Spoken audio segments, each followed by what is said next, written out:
Welcome to another episode of Colombian Catwoman, and we have Blacexpats in Spain as a series.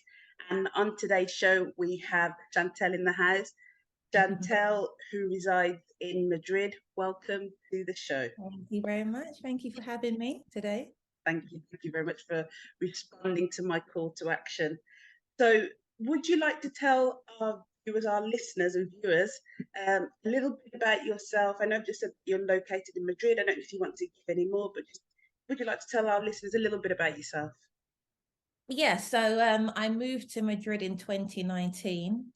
So yeah, I was born and raised in London, but actually before I moved over to Madrid, I was in Wolverhampton, very close to your neck of the woods. The Midlands in the house. And yeah, and then I came over here. But well, we might get into that in a moment actually, but I was inspired to come to Madrid following a solo trip that I had done in Lisbon that same year.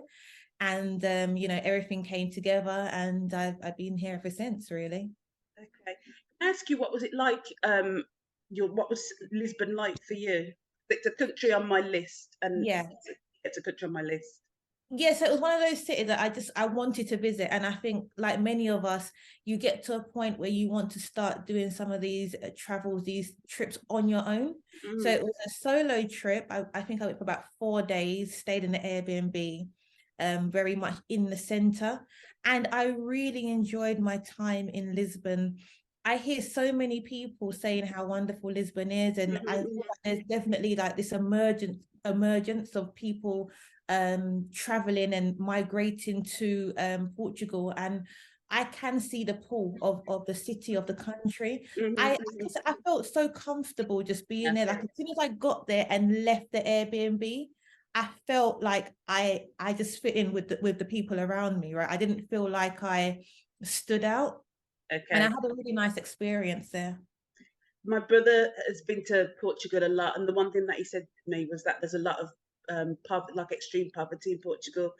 And I don't know what it's like and whether you saw that or not, but he definitely had to say, and all the people that I've come across that have been to Portugal, and in particular Lisbon, have got like and had things to say about the country. So maybe where I was, maybe because I was in the center, I suppose it's like visiting Madrid and being around Sol, right? You don't get to see all what's really happening with the locals. So me being in a tourist area, I didn't see any of that poverty. Okay, that's cool. So you moved to Madrid in 2019. Yeah. And what kind of what was your experience when you landed in Madrid? Okay, so what happened was, so while I was in Lisbon, I met this other woman who was also from London, and she was telling me that she was teaching in Spain at the time as well. And so, we was talking, and she said, like, all you really need is to be a native, check, to have a degree, check, and to be willing and able, check. So at that point in the UK, I was kind of at a point where things weren't really going in the direction that I'd want them to go in. And when she spoke about teaching and her experiences, it was almost like a light bulb went off in me. I'm like, it sounds like something that I'd love to do, that I could really be engaged in and enjoy. And so when I'd got back to the UK, I looked online, applied, went through the application, etc., got a position with a company that works with the ministry. So you have to pay them a small fee, and they sort out all the arrangements, the bank account, etc. So before I actually moved to Madrid in September 2019, I did a quick weekend away during July. And at the time, I didn't realize how hot Madrid gets in July. So I was very ill prepared for the experience from that side of things. I remember I came here, one of the reasons I wanted to come here was just to get a feel for the city, start doing some flat hunting. And one of the days I went out, I didn't have any water with me. I was literally sweating. I was so hot. I was exhausted. But yeah, I came here and yeah, I liked it. But for the time I was here, I remember I went to the Rastro, the big market that they have here in La Latina, La PS area. Got familiar with the metro system as well, and just did a few viewings and that kind of thing, and went to a couple places. So yeah, it was cool. It was nice. And then I moved here permanently September 2019, And when I first arrived, I felt good. You know, it was an exciting time because it was a new experience, a new country, new language, new culture. And luckily I had flatmates that made me feel very welcomed, and, you know, they were very nice as well. So yeah, all positive when I got here. Excellent. So your experience was positive. Yeah. The company that you use, so from the time that you decided that you wanted to do it and you submitted an application, the time that you were appointed, how long did that take roughly? I want to say it probably took around 2 months. So that was It, really it quick. didn't take very long because I know that I got back and I went for it. And I remember having to do an interview, do some type of application online. And, you know, very soon after the interview and that short process and paying a fee, they offered me a position. So I know, because I remember that I had started to practice a little bit of Spanish in those months leading up to July. So that's how I know it was a short period between applying and getting the position. So would you recommend other people who are maybe thinking about, you know, following that path, doing the teaching route, would you recommend that process, or maybe not, having gone through the whole of it and then, you know? Well, yeah, because, well, what it is, because, you know, with British people that want to do this, to become a teaching assistant, which is what I am, you can go through the ministry. So you can't go through the ministry, you have to go through the British Council. And British Council have a deadline, which is very early on, like within that year. So if you miss the deadline to apply for the following year, you then would have to apply via a third party. So because I'd missed the deadline with the British Council and I'd already sort of set my sights on moving to Madrid and teaching, I managed to find this organization on, I don't know if you want me to say the name of the company. If you want to promote, Yeah, you had a good experience. so I use Conversa Spain, and I found them very, very good because, like I said, you do have to pay a fee. It's a few £100 I had to pay, but I feel like they do support you in the process of coming here. And even things like setting up a bank account, they do it for you, right? It was all set up before I got here.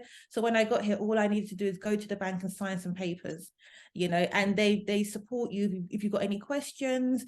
All the bureaucracy that, you know, all of us find a pain, you know, they lay it all out for you, so you just follow it step by step. Everything's translated.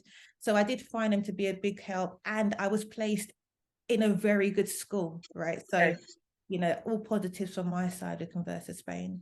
So that basically cushioned your introduction to Madrid. Yeah. So that's great. You're from London and you live in the capital. How would you compare the two cities? Yeah, so being from London, being from the capital city and going to another capital city, for me, there are definitely similarities. And, you know, of course, there are differences as well. Similarities in terms of it's very busy, it's very vibrant. If you want to do something, you can do something. But I feel like any other big city, you can get lost in a city, you know, you can feel lonely in a city because there's so much going on. If you don't find your tribe, if you don't find your group of friends, if your friends are not available, whatever the case is, you can feel lost, and it doesn't necessarily, and it can demotivate you to make the most of the city. So being in London, like, I would recommend London to anyone. I think London's an amazing city, but I got to a point where I just didn't have the love for the city that other people have when they moved to London or born and raised, whatever the case is. And I got to a point where yeah. And so Madrid is the same, like, you know, here there's loads of things to do, you know, arts, culture. If you're into museums, if you're into galleries, you can do all that. But there's differences in terms of, here is more, there's a lot of this, a bar culture, you know, going out for a drink, getting a tapas with your food, yeah, Spain as well. But being a large city, being accessible as well, you know, that's very, you know, you can compare the two, because while I was in London, the transport system from my perspective is great. Yes, they do have strikes. They've got strikes coming up again around Christmas time, which is a pain. They have strikes here sometimes in the capital as well, but like getting around, being able to do things, being able to find things to do, you know, both cities have that, really. Okay, so they're both comparable for you? Yes, apart from obviously here, I've got the language barrier. It got the, and it's got the language barrier, and it's lacking some of the things that maybe I would find interesting. So like maybe in London, I might fancy going to a place that might play a bit of reggae music or whatever the case is. It's harder to get that type of culture here, you know, but I've found ways to just embrace and enjoy what they do have here in the city as well. Is there any kind of reggae culture, any reggae bars, anywhere to get, you know, the culture in any Yeah, well, essence? when I first came here, there was a night called Wicked Fridays. And I used to go to Wicked Fridays with some of my friends, Georgie, who you interviewed, like we've gone Wicked Fridays together. And that used to be an event on every 2 weeks. But then with the COVID situation, they couldn't run them again. And then after COVID, they started them back up, but now it stopped. Whether they'll start it again at some point in the future, I don't know. But that was a really good event, actually. Like, I was pleasantly surprised by it because good music. It was quite an intimate venue, but it was a good vibe. It was a nice vibe. And then you've got another club, Clamores, which is not a reggae club, but they play a little bit of everything. So you'll get your R&B, you get your Afro beats, you get a little bit of reggae dance or whatever the case is. And also I used to go occasionally to a Sunday kind of afternoon reggae / dub / ska type of vibe. Which I enjoyed because it was like a Sunday. It used to be from like 6 p.m. to 11. So it was like a nice time for a Sunday. You can still get home, get enough rest for Monday for work. And I'm not quite sure if that still goes on because since COVID, I haven't been out to clubs and that kind of thing. Like I kind of lost that desire. Yeah. One of my cats wants attention. You know, Maxie. So I know that things basically, a lot of businesses struggled after the pandemic and during the pandemic, and they kind of haven't been able to, you know, get back on their feet again. And that's like the case here in Gran Canaria. What for you made you choose Spain out of anywhere that you could have gone to? Why Spain? Okay, so when I was at school, it was compulsory to learn French. And we also had the option to learn German as well. But I'd always had the desire to want to speak Spanish. And so, you know, and that desire never left really. And so I just figured like I'd always wanted to visit Madrid and Barcelona as well. They were at the top of my list in terms of cities. And I just figured it would be a great opportunity to be in Spain and hopefully learn Spanish, practice Spanish, get a feel for the culture. You know, being a Brit, we're always talking about holidays to Spain. My very first holiday with my group of friends when I was 18 was to Spain. What part of Spain was that? Mallorca. So yeah, I don't know, like, so that pool was there, and it's very easy to get back to the UK as well, right? It's like 2.5 hours away. So yeah, from Madrid. Yeah, I mean, I would love to visit other Spanish speaking countries in the future, but I figured Spain would be a very good base for me, you know, to speak Spanish and to teach in the end. So as your Spanish teacher, you've been very consistent, very proud of you, very consistent with your language learning, so well done. I just want to say, making a living and living in Spain, how does that work for you? So yeah, it is difficult to make a living and save. So when I was working with the ministry at my first school, it's a stipend. So it's not a salary, you get paid a stipend. With the ministry, it's non-taxable.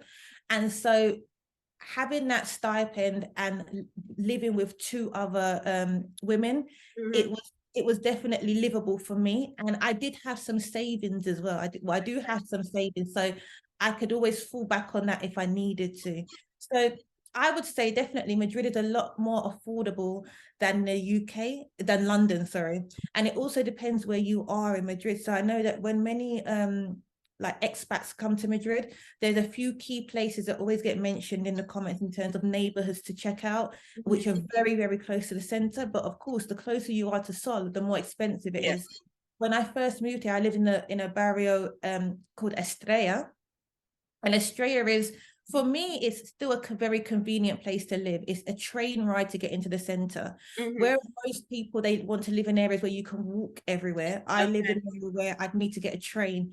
But being from London, taking like half an hour to get to the center was nothing for me, because I'm so used to needing to give myself at least an hour to get anywhere in London. It doesn't matter where I'm going in London, East London, West London, South London, or even North London where I live.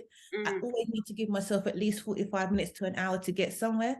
So living in Australia, where I only need to give myself like a half an hour to get somewhere, was fine. So for that reason, living in a barrio which was a little bit outside of the centre, living with 2 other people, having a bit of savings, I was able to get by fine with the stipend. And similarly now, because I live with my partner now, again, we live in a neighborhood which you would need to get a train or a bus to get to the center. But for us, again, you know, getting to somewhere like La Latina is only 20 minutes on the train, right? So we live in an area which is so much more affordable, and we can still get close to Seoul when we need to, when we want to go out. So I'm able to make it work for those reasons, really. Would you also say that you're not much of like a party animal? Does that help as well, because you're not always like wanting to be Right, yeah, that's another thing. Yeah, I'm not trying to be out all the time. I'm quite a homely person. I like to be at home. And when I do go out, you know, I do things that are really affordable, like just going for a drink and a tapas, you know, couple drinks is about €5. You can have a good night out on under €20.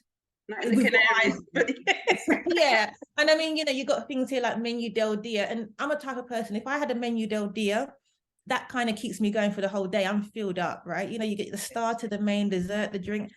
I'm good for the day. And again, the area that I live in, going out to eat is very affordable. And yeah, I'm not clubbing anymore. I'm not doing a lot of exciting things, I guess, which people want to do in Madrid. So yeah, it kind of works for me. would you say that you've seen like the prices increase in Madrid? Have like, for example, the other day I went for a meal and I'd eaten at that restaurant a couple of years ago and had a similar meal, and the meal that I ate 2 years ago, it was 2 years ago, but it was like €7, and in the same restaurant they're selling menu of the day for €18. That's a huge increase.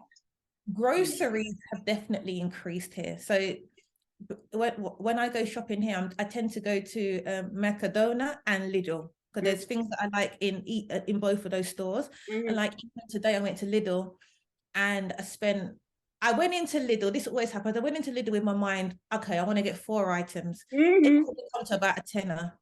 And I walk out, you know, I need hummus, I need this, I need that. And so by the time I've gone to cash up, haven't got a meal in my bag. I can't make a meal with what I've got, and it's come to like 25. You're like, what have I got? Like, you know, eggs and bread and whatever. So I feel like groceries have definitely increased in price.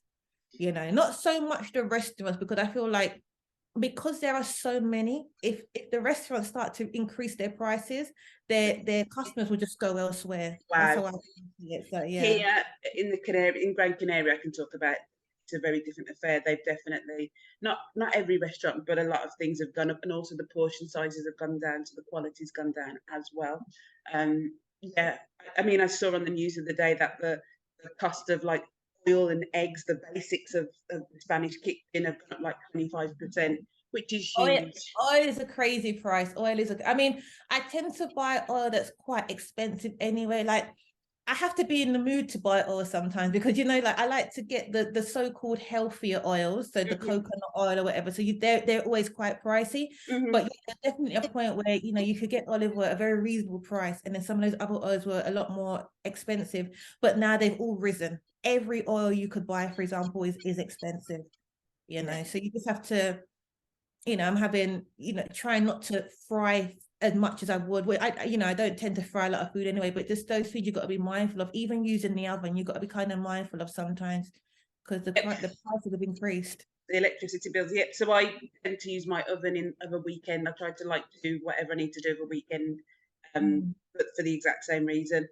Oil, coconut oil, as you speak about that, the last time I bought coconut oil was when I was in the UK, back in the summer, and I haven't bought it since. I mean, you're on the mainland, so you could probably get things posted, but Amazon, and probably it's not that big a deal, but here it's pretty difficult to get things posted.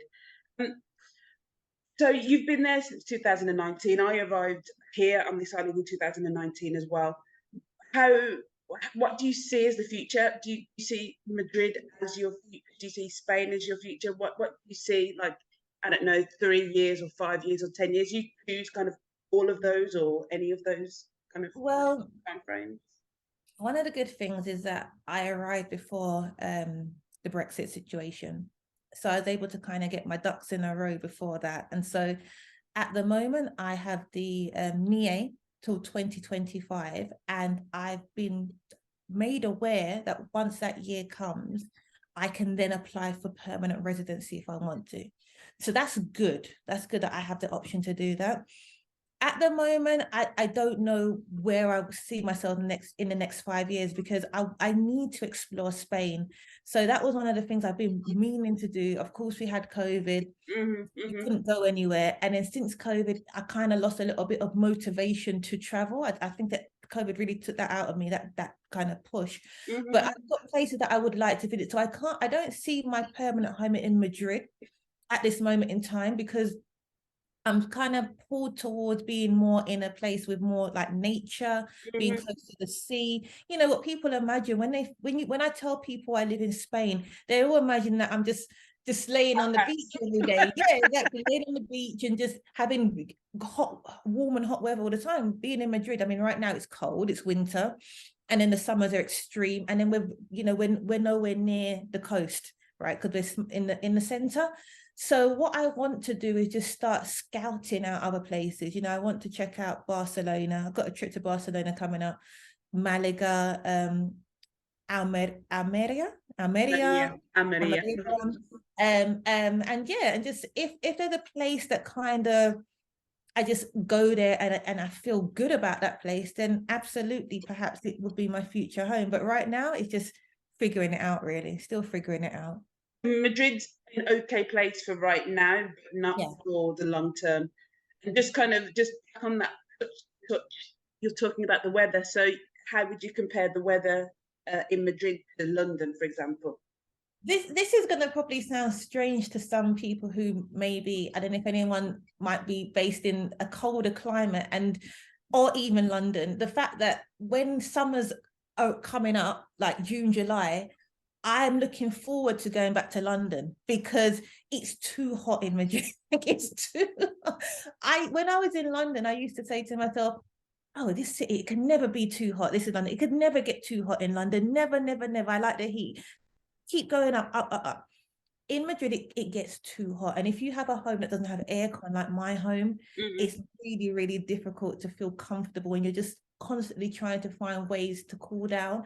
And one of the things that locals tend to do here, for example, is they pull their shutters down to keep their house a bit cooler. But I like natural light, so I don't like to have my shutters down. I want light coming in, but the sun's coming in, it's burning up the apartment. So I tend to, the last couple of years, I've gone back to London like July and August, and so I would say from like March, April, May, June, it's lovely because it's warm and hot. It's a good temperature. And in September is actually one of my favorite months here in Madrid because it's hot, but not too hot. Okay. Then from about November, December time, that's when it starts to get cold. And to be honest, it's not much difference here in my perspective. The winters here are not much different to the winters in London. Really? I thought that they might have been colder there in Madrid. It's a little bit cold. I'd say it might be a little bit cold in London actually, but London winters aren't that bad. They're relatively mild when you compare it to the rest of the country. No, so I was thinking that it might have been, just to interrupt you, that it might have been colder in Madrid than it is in London because of the mountains and all the rest of it. Is that not? I think perhaps, yeah. I think maybe if you live close to the mountains, it probably is chillier. But where we're kind of like in the center of Madrid, I'd say it's quite, it's on par with London. Like I need my big winter coat here. I need my big winter coat when I go back to London as well. But as you know, with global warming and stuff, I mean, London was very hot this summer. Everywhere was very hot this summer. The UK was on fire, weather-wise. What would you say to yourself 5 years ago? What would you tell yourself 5 years ago? What would I tell myself 5 years ago? Yeah. Be confident and be bold, which be confident and be bold, and actually step out of your comfort zone a bit more, because I feel that's one of the things that definitely one of my weaknesses at this moment in time. I don't step out of my comfort zone enough. I mean, I stepped out of my comfort zone to leave the UK to arrive in a foreign country, but now I'm here, I feel like I've become a little bit too complacent. And maybe perhaps that's why I kind of do need to move again, because I need to get back that energy where where I am a bit more bolder, where I am willing to kind of step out of my comfort zone a bit more and put myself in places and amongst people that kind of let me learn and flourish a bit more, really. So that's I think just to kind of maybe not be too hard on yourself, because I think everybody came out of the pandemic a little bit battered, and a little bit wearier and not as energetic. You know, most people kind of came out of it and we're all just, I'm saying this speaking as the royal we, but we're all just kind of trying to find our feet again and find the energy and the drive again. And some people were able to navigate things a bit easier and a bit better, and it wasn't that big a deal. Traveling, you know, for a lot of people is difficult still. You know what it is? I feel like, because when I speak to some of the other assistants here, really, sometimes they seem to be traveling all the time, right? And it's like, I know some people come to Madrid with especially if you come from maybe the States, you know, you might have a plan to just only be here for a year or two. So really your motivation is to make the most of your time here. And so they seem to always be, whenever they have the opportunity, go into this city, go into that place, go into this European country, go into that European country. And I'm a bit more like, yeah, I'll get around to it. Yeah, I want to travel, but I haven't done it yet. So, but were you like that before? And was it your nature anyway? I'm curious to kind of, I'm not in a major rush to do it. Yeah, I feel like I'm not the person anyway that I'd want to be going somewhere like every 2 weeks or every month. I do like to slow things down a bit, but I feel like I did have more enthusiasm to travel, and that's why I went to Lisbon on my own, and I've been to other places as a solo travel, because I was a bit more like, yeah, you know what, I'm ready, I'm going to book this, get online, book the flight, book the Airbnb or whatever the accommodation is, and be gone. Whereas now I'm a little bit more hesitant, and I don't know if that could well be part of the pandemic situation. Well be, it's, you know, probably a number of different factors, but a lot of people aren't kind of, you know, as I've said. So a couple of things. You don't know whether Madrid is for you long term, but it's great for right now. What would you tell other Black expats that are thinking about moving to Spain or to Madrid?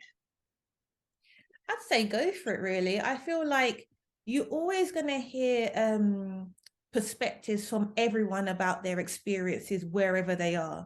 And I feel like unless you go for yourself and see for yourself, you don't know, right? Because there are places that I want to go, and it's good to do your research. It's good to hear the opinions of others, but I still want to go to find out for myself. And I feel like if Spain is a place that you're interested in, you know, for the culture, for the language, for the tapas, for the music, whatever the case is, just go and see for yourself. You know, if you come to Spain and you don't like it, you don't have to stay here. You know, no one's forcing you, no one's locking you into anything. You always have the freedom to leave if you want to leave. Don't come here with everything. I'd say if you've got, you know, don't like pack up all your belongings and ship them over to Spain, because you don't know how long you want to stay. But come and see for yourself and see if it's a good fit for you, because some people come here and they absolutely love the city. Some people come here, they may not love the city so much, but they might find another place in Spain that they like and they connect with. You might come here and find, you know, a great group of friends and, you know, really find out who you are. And also, or it might be a good base for you to even travel to other places. So I just say, come here with an open mind, embrace it, you know, join some of the groups online as well. You know, there's lots of groups from Madrid online, different communities, and just experience it for yourself, really. Okay. Do you feel that you've found, do you feel that you've got it like a group of friends or found that support network? Well, to be honest, when I first came here, I had a group of friends, but as what tends to happen when people are traveling and moving, people leave, right? So one of my good friends, she left at the start of the pandemic. And then another, there was like 5 of us in the group. So 2 left. And I feel like when the 2 girls left, it kind of broke the group a little bit. And then we've all kind of gone our separate ways after that. And so like, you know, I've done a few like meetups just to be sociable. But I do think it's really hard to develop deep friendships. I think the older you get, the harder it gets. So that is one of the things that I'm missing, like having those friendships or having a friendship group where you can really get that support from. So if I had that, maybe I would be more more settled here. But I hear you. 100%, 100% with you on that. Difficult.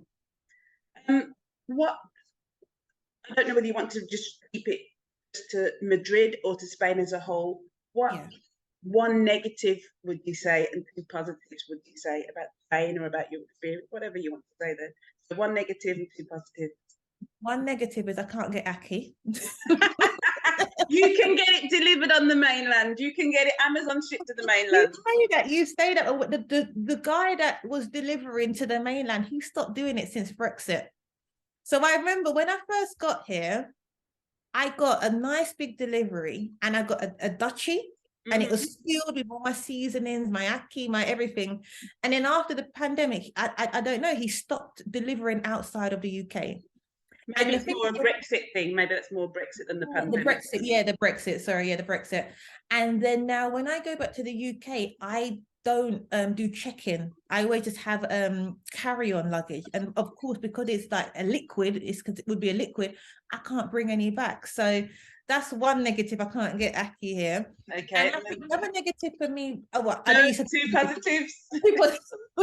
2 positives.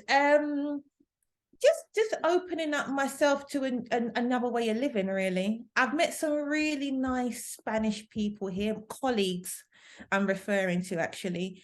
I've had some really nice colleagues in my first school and nice colleagues in this school. And I think it's good if you're in an environment, especially a working environment, where you spend a lot of time, where you feel like there's people there that kind of welcome you, support you can go to if you have an issue.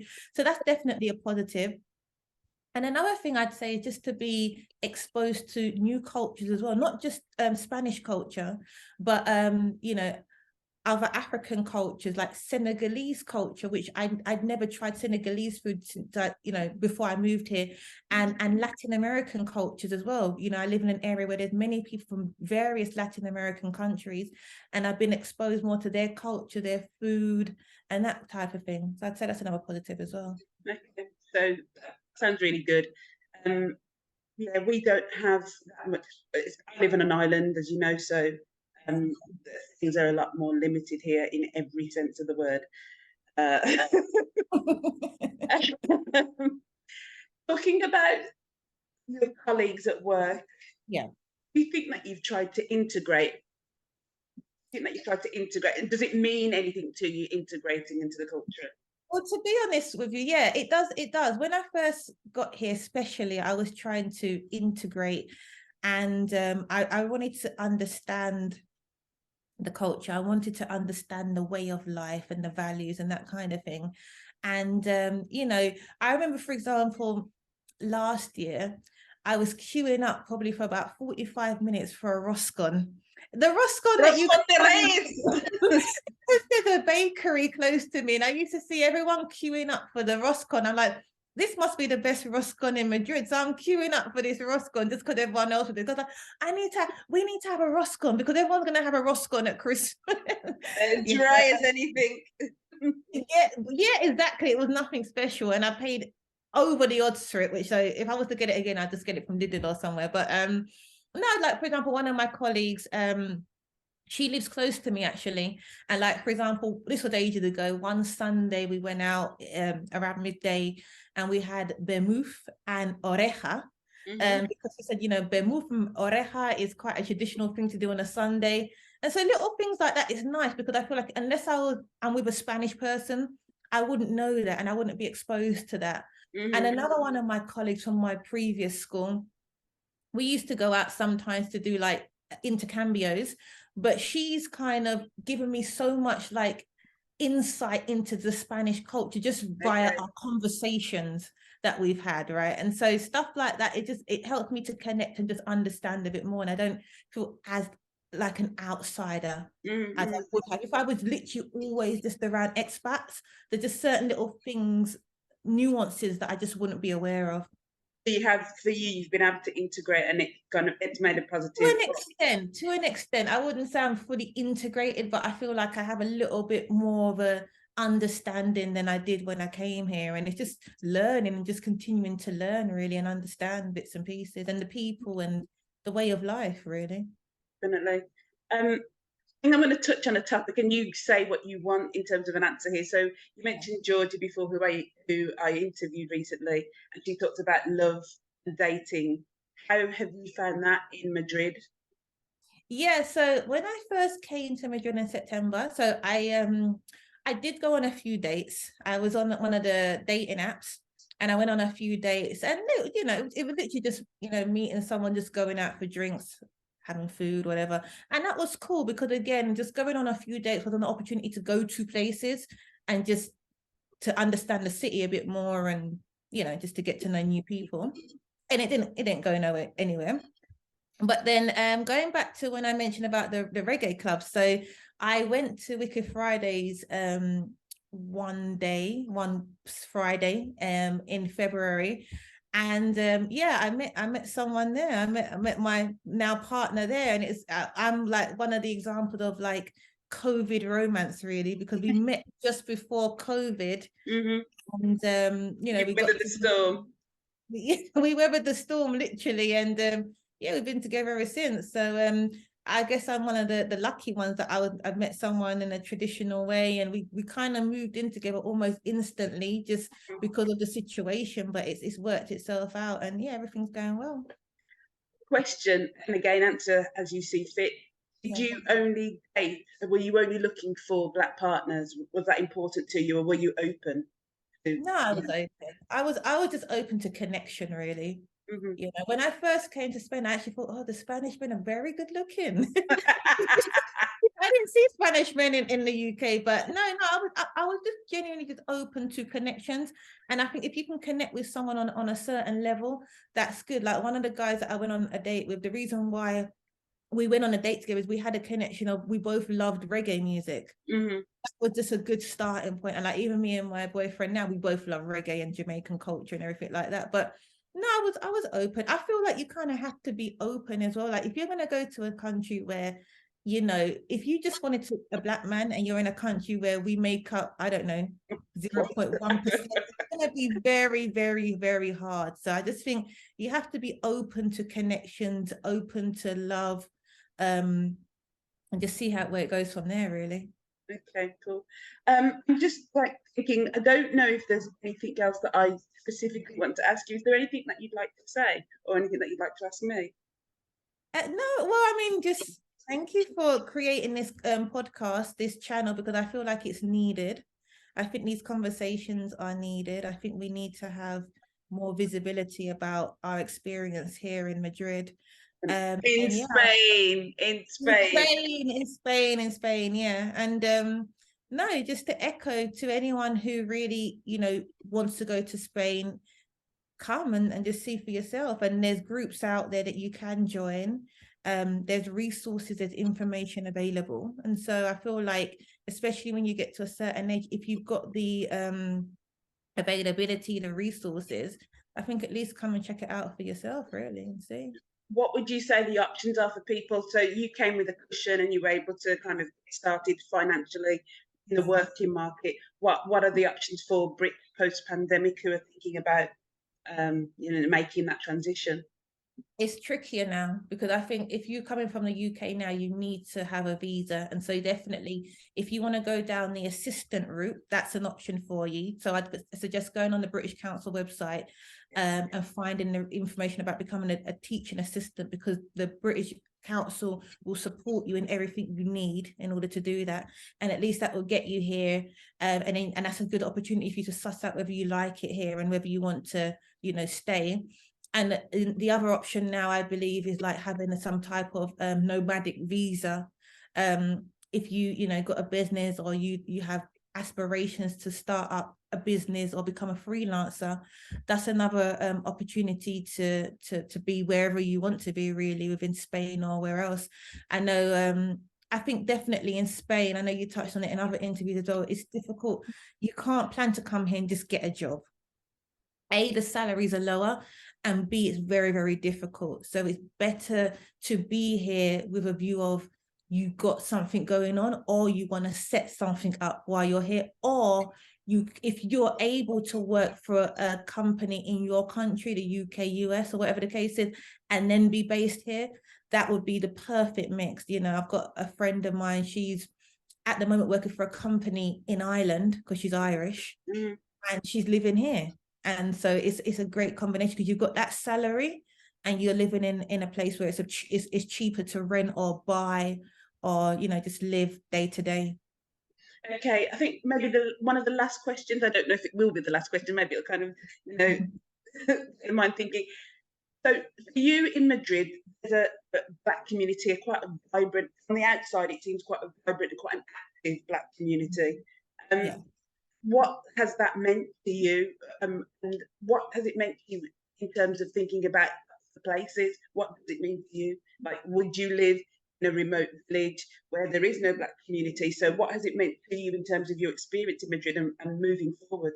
Yeah, it's nice to live in an area that's multicultural. So whenever I leave my house, I'd never feel like I'm odd, right? I don't feel like anyone's looking at me. I don't feel like, you know, I see people of all different hues, all different shades, all different nationalities around me. And that reminds me of just being in London. That's how I feel in London as well. Like, I never feel like I stand out anywhere, right? Because it's very multicultural. And so it's nice to have that. But just seeing people that look like you doesn't mean that you're forming community with these people either. So it's nice to have people around me, but in the end, like we touched on, you know, I want to really connect with more people, right? So for me, it's like, would I go to a place in Spain where there's no one that looks like me? It would depend how welcomed I feel, because the thing is, if I walk out my door and I feel aware that I'm a Black woman and everyone's staring at me and everyone's looking at me, I'm not going to feel comfortable. But if I'm in a place where I almost forget that I'm different, you know, because people aren't treating me differently because of my race or whatever the case is, then that's fine.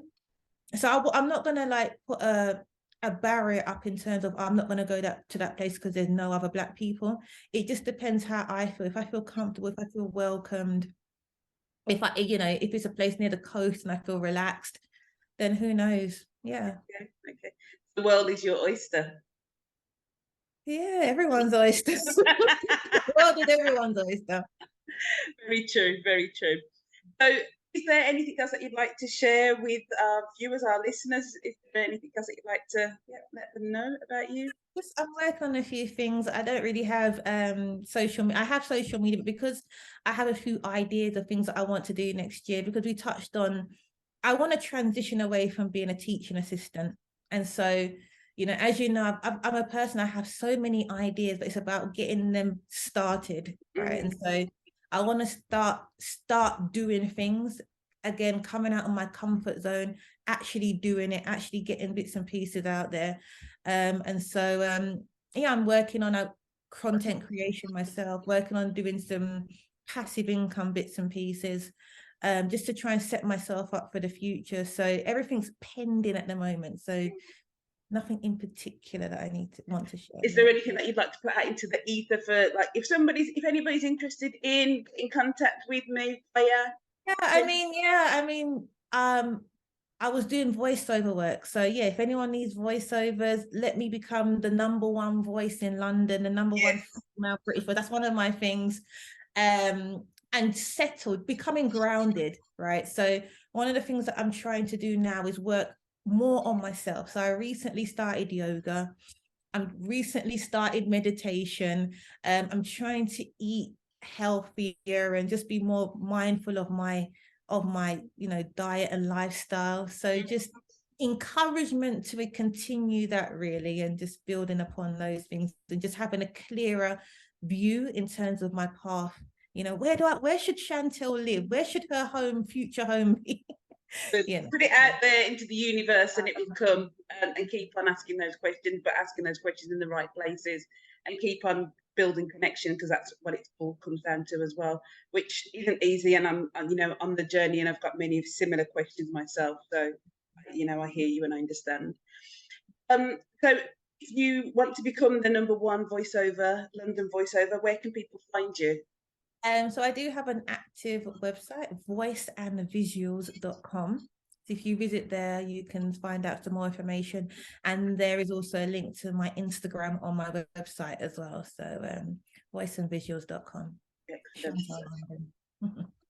Thank you very much, Chantel. Thank you for your time, your honesty, and your energy today. And I just want to say thank you for replying to my call to action, and I wish you all the best in the future.